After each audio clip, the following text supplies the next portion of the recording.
안녕하세요. 오늘 저희가 함께 살펴볼 내용은 박문호 박사님의 강연인데요.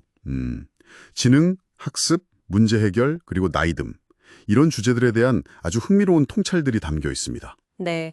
우리가 흔히 생각하는 IQ라던가 아니면 뇌 노화 이런 고정관념들을 좀 깨볼 수 있는 그런 이야기들이죠. 맞아요. 그래서 삶을 좀 더 깊이 이해하는 데 도움이 될 만한 내용들을 저희가 뽑아봤습니다. 자, 그럼 바로 시작해 볼까요? 네, 좋습니다. 첫 번째는 역시 IQ 이야기인데요. 박사님은 IQ 95 정도면 충분하다 이렇게 말씀하셨어요. 심지어 리처드 파이만 같은 천재도 120 정도였다고요. 그렇죠.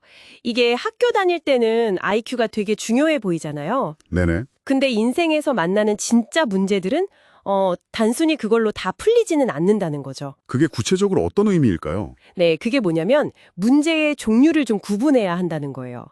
비트겐슈타인 말을 빌리자면 세상에는 딱 답이 나오는 해결되는 문제가 있고 또 상황 자체가 바뀌면서 풀리는, 그러니까 해소되는 문제가 있다는 거죠. 아, 해결과 해소.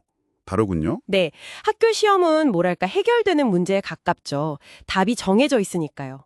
근데 우리가 살면서 만나는 관계 문제라던가 아니면 사업, 건강 이런 것들은요. 정답이 없죠, 사실. 맞아요.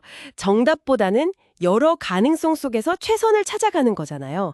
상황 자체가 좀 더 나아지도록 그렇게 해소시켜야 하는 경우가 훨씬 많다는 겁니다. 머리만 좋다고 되는 게 아니라는 뜻이죠. 그렇군요. 와, 문제의 종류를 구분하는 것부터 시작해야겠네요. 그럼 지식에 대해서는 어떤 말씀을 하셨나요?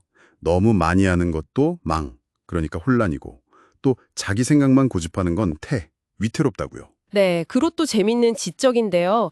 특히 요즘 스마트폰 때문에 정보는 막 넘쳐나는데 정작 깊이 아는 건 좀 부족하다. 이런 오해 법칙을 언급하셨어요. 오해 법칙이요? 네, 예를 들어 베트남이나 몽골에 대해서 당장 5가지 이상 떠올려 보라고 하면 쉽지 않잖아요. 아, 그러네요. 막연하죠. 그렇죠. 스마트폰 속 정보는 박사님 표현을 빌리면 먼지처럼 흩어져 있고 그냥 스쳐 지나가는 시각적 반사에 그치기 쉽다는 거예요.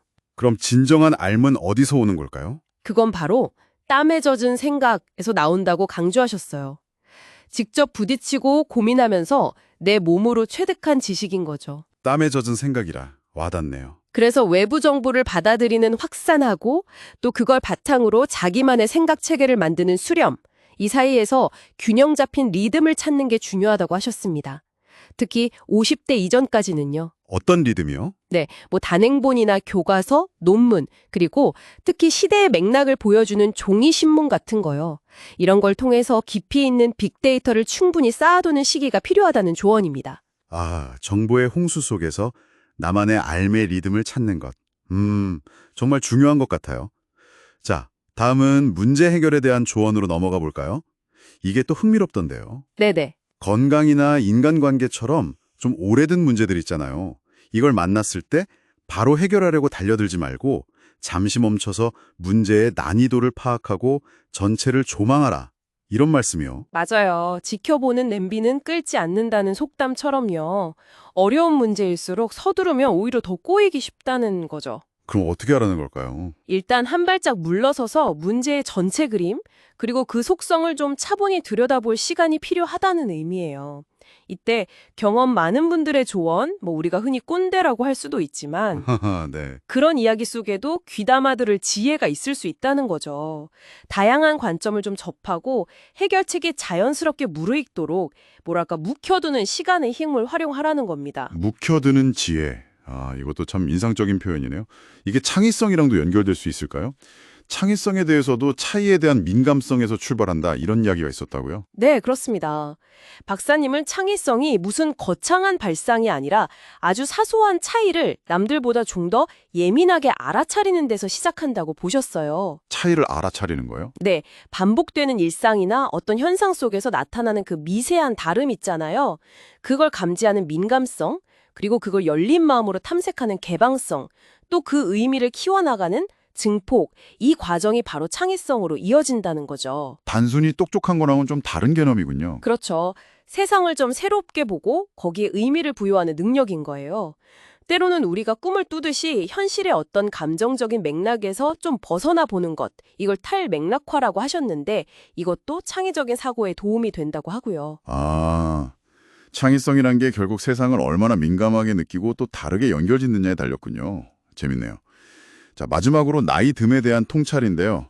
이 부분도 참 현실적인 조언이 많았어요. 네, 그렇죠. 건강 문제에 대한 접근법도 젊을 때랑은 달라져야 한다고요. 심지어 스트레스 관리가 식단보다 더 중요할 수도 있다. 이런 파격적인 주장까지 하셨어요. 네, 그게 나이나 유전, 또 살아온 습관, 이런 여러 요인이 복합적으로 작용하니까 젊을 때랑 똑같은 방식으로 접근할 수는 없다는 거예요. 하긴 그렇죠. 특히 60대 후반부터는 면역 체계도 변하고 스트레스의 영향이 생각보다 커지거든요. 그래서 막 엄격하게 식단 관리하면서 받는 스트레스보다는 차라리 마음의 평안이 더 중요할 수도 있다. 뭐 이런 경험적인 지혜인 거죠. 설탕 덩어리일지라도요. 와, 정말 경험에서 우러나온 말씀 같네요. 핵심은 결국 변화하는 내 몸과 마음에 맞춰서 끊임없이 생각이나 생활 방식을 조절해 나가는 유연성인 겁니다. 예측 모델, 즉 센스를 계속 업데이트하는 거죠. 유연성, 중요하죠. 또 다른 조언은 없었나요? 기본적인 식욕을 잘 유지하고 사람들과 관계를 계속 이어가는 것도 중요하다고 하셨고요.